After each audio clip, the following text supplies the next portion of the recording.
Hi, this is Roger. Thanks for dropping by. I've already posted my video today, which I actually did yesterday. As I say, I'm running about a day, sometimes 2 days behind. I often film an awful lot, and then when I actually get on the computer, I actually find it's going to look better as several videos. That makes them shorter, and I can break the subject matter up. That's why sometimes they seem to come to rather an abrupt ending, because I was in the middle of a session, if you see what I mean. Anyway, it's watering today. I don't think I'm going to see much else to film today in the ones that I'm actually going to water, but this one is just sparked my curiosity. I mean, I showed this last time with lots of buds pushing out from the canes. Now this is going to have to go down as a senior moment, because when I got this it had a couple of blooms on, and I remembered it as having blooms close to the cane. You know, sort of nobly style, I suppose. But if you look at the way these buds are growing on, they're extending. And I mean, that one's got at least 2 buds on, if not 3. So it's not going to flower in the style I thought it was going to flower. But there are a lot. I mean, that 1, 2, 3, 4, 5, there's 6 on that one cane, 3 on the one below it, 1, 2, 3, 4 on that one, 1, 2, 3, 4, 5, 6 on that cane, a couple on that little one. But you see the style of the buds. Even that old cane's got loads. So this is going to have a lot of blooms, provided they don't all blast and do something silly. And yeah, I'm just pleased with the way those are extending away from the canes. They're not huge blooms, but by moving away from the canes and probably getting clear of the leaves, they'll be much more viewable. They'll be nicer to look at. Anyway, that was just one thing I spotted as I was going round. I don't think I'm going to spot much else today, but I can add this bit on with some other bits, because I'm forever shuffling stuff around nowadays. What you see as seems like a continuous video is often bits from several different days. But as long as the join doesn't show, as they say. Now this Cattleya I've just got down to water, I'm not going to water. Can you guess why? That timing will be, in my opinion, perfect for a repot. I've got nice new roots pushing out. I've got some that have extended that will allow me to very carefully get them down in some media, and that one's ready. That's going to be good.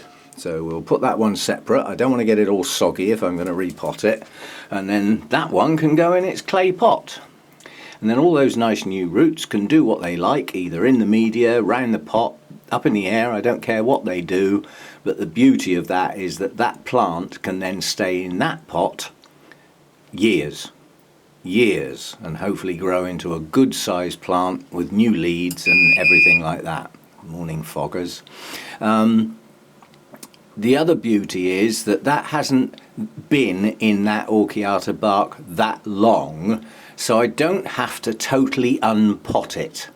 Anything that's sticking to the roots or anything like that can just stay there. It's Orchiata bark and it hasn't been in that pot that long.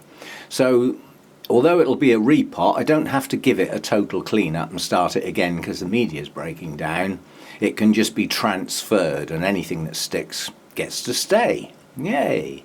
So that one's just right. I'll do that one later today. Now this is a bit of good news. I hadn't really noticed this. This is one of Archie's Bulbophyllums. Somebody else got me saying it that way. It's Bulbophyllum, or it is in my book. And I'm sticking to it. This is Deletescens, or we think it is. I think we're pretty sure on this one. But this was the new growth that looked like it had been chilled beyond repair when it arrived, because it was only about that long and the tip was this colour. But that tip has grown on that much, so that new growth is not chilled and is successful. And it's just starting to show the sort of swelling here which precedes new roots. I believe. Still not that happy about my knowledge on Bulbophyllums, but I'll get there. You know, I've got some now, so, you know. But they do seem to push their new roots out as the pseudo-bulbs actually swell rather than as the new growth extends. So anyway, that new growth is successful, and I thought it was lost. So we'll put that down as a tick in the box. That's another one. Blooms or no blooms. That's got Repot Me written all over it, and I don't want to miss my window, so if I lose the spike, so be it. But I doubt if I will. You know, it's on a nice mature pseudo bulb that's also got some roots. So yeah, that's in that rubbish media that it was bought in. This is my window of opportunity, is to get those down in some fresh media and look after them. So yep, you're going out. I've just flipping watered that as well. Oh well, soggy repotting. But this is going to be a rubbish pot full of stuff anyway, so sooner the better. Let's get on with it. It's got new growth there with the roots.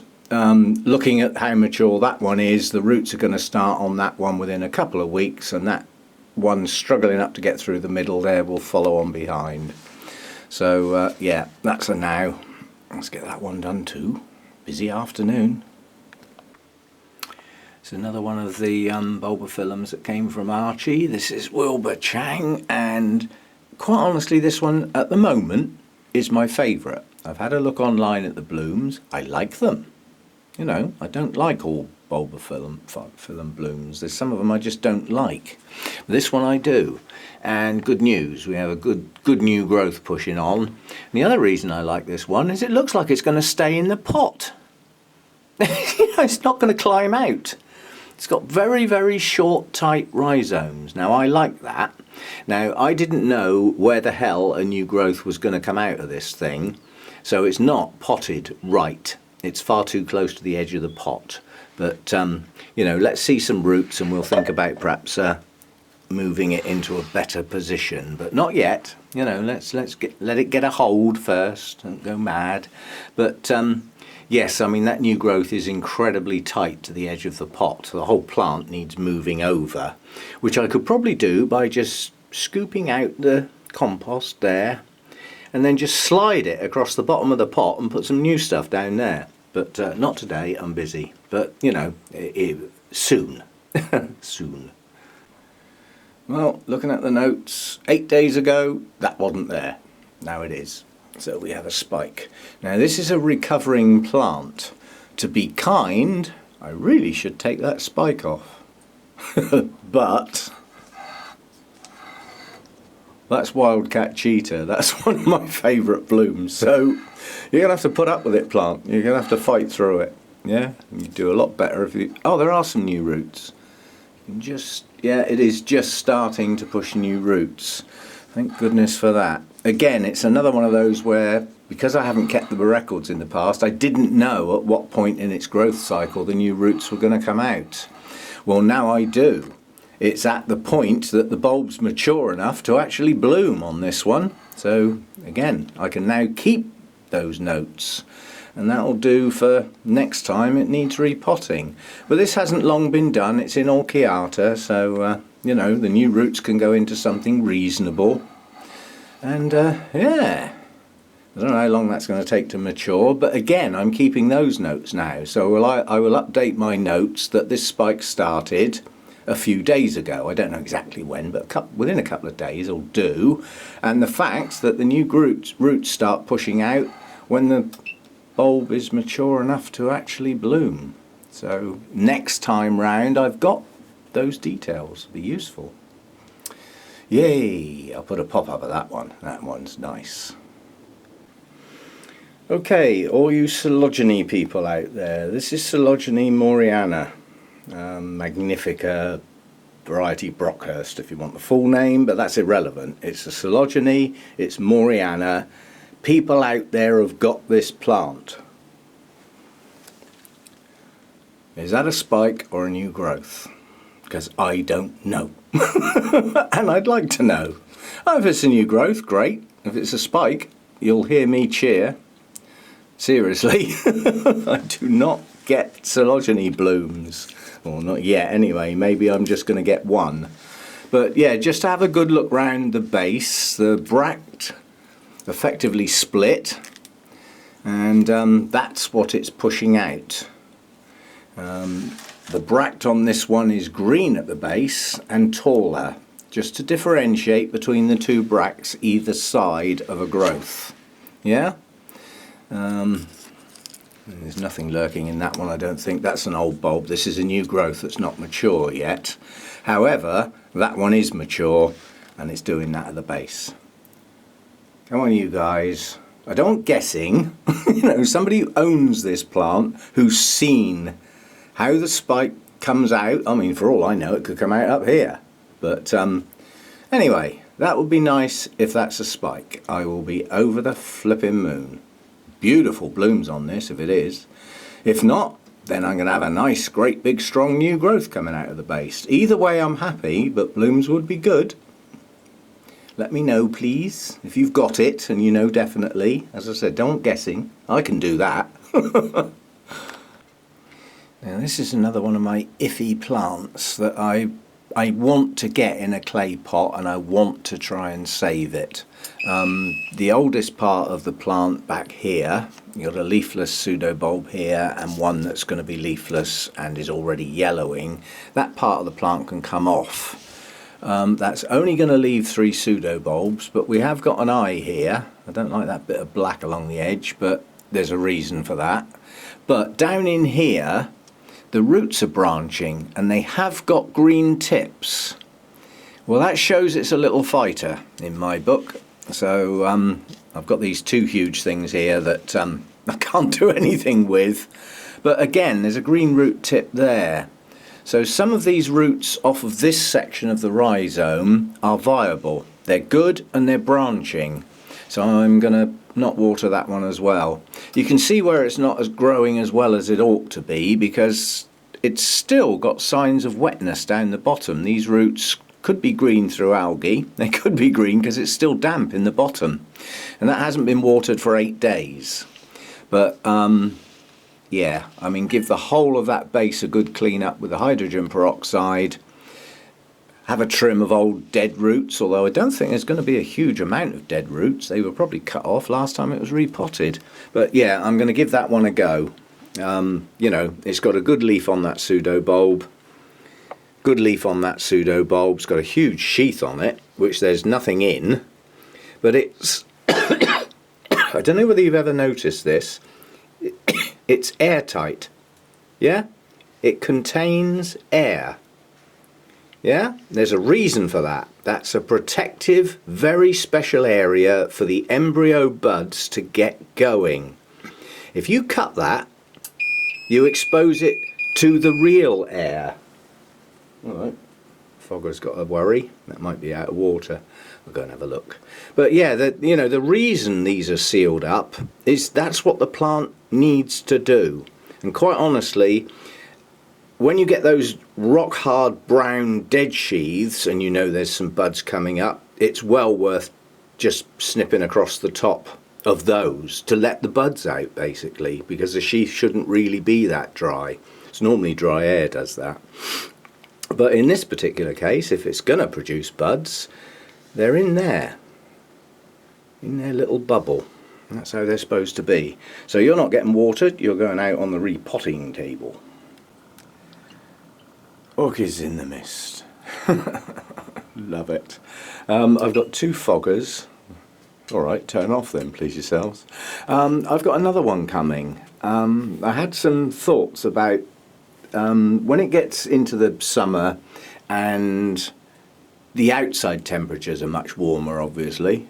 Well, probably. It depends on the sort of summer we get, but yes, in general. So as a consequence, my extractor fan and my inlet fan, my shiny new inlet fan, kick in when the temperature in the grow room reaches a chosen point. And at that point, the extractor fan sucks out the hot air. And as it does so, it sucks out my nice humid air. And the foggers desperately try and keep up to replace it. That's how it goes. And on a really warm day where the air coming in is quite warm, the extractor and the inlet fan are running a good part of the day, along with two huge circulating fans, and the foggers quite honestly don't keep up. You know, the humidity starts dropping down. It often gets down below 60, which I don't want. So I've bought a new one. It's a 5-litre tank one, and it's actually designed for grow rooms. And what I thought I'd do is the inlet fan's buried down there. You can't actually see it, but let's see if I can hold the camera. Wobbling all over the place. It lives there. That's the back view of it. So that's where the air comes in, and effectively there's nothing on that shelf at the moment. That may change. There are some plants that I want to keep cool and incredibly well ventilated that may occupy effectively this lower shelf, which is where that cooler air comes in. And it's cool, fresh air, which is special. Fresh air is good for your plants. It just is. It's technical why, but I'm not doing that. But the idea is I'm going to set my new fogger up directly in front of that fan, and it will be connected to the same trigger mechanism, the same thermostat that fires off the inlet and the extractor fans together, and it will fire that fogger off at the same time, and it's quite a powerful one. So the theory is, as that inlet fan sucks the air in from outside, it automatically hydrates it as it comes in, because the fogger will be sat right in front of it. Does that sound like a good idea? Oh, I thought it was. Please yourselves. Anyway, let's get this back in my hand where I know what I'm doing. I'm not sure what I'm up to in here today, so I wanted to finish off what I filmed yesterday and not make it too long. But I've just done a video on repotting one of my iffy cattleyas. That is an iffy cattleya. It's in the same category as the one I've just repotted. Doesn't look too good. There's a very good reason. But there's also a very good reason to try and save it. I just love that bloom. And this camera will not show you the depth of colour on that lip and its velvety nature. I really do want to save this plant. So I'm prepared to put the effort in. It's just catching the sun at the moment. It looks like it's going to be a sunny day, so I'm going to get all hot and sticky in here while I'm watering. Anyway, yeah, I think I'll call that video a day, ending on a nice note. That really is, for me, that is a stunning bloom. I love it. Some people might think it's a bit plain. Well, I just love that colour. And there's another 2 buds to come, one just starting. This literally wasn't fully open yesterday, and it's still got to tuck those petals back a bit. It's still not absolutely fully open, but I just love that. So I'm going to try and save that plant for that reason. It's worth my effort. So, okay, see you next time. Thanks for dropping by.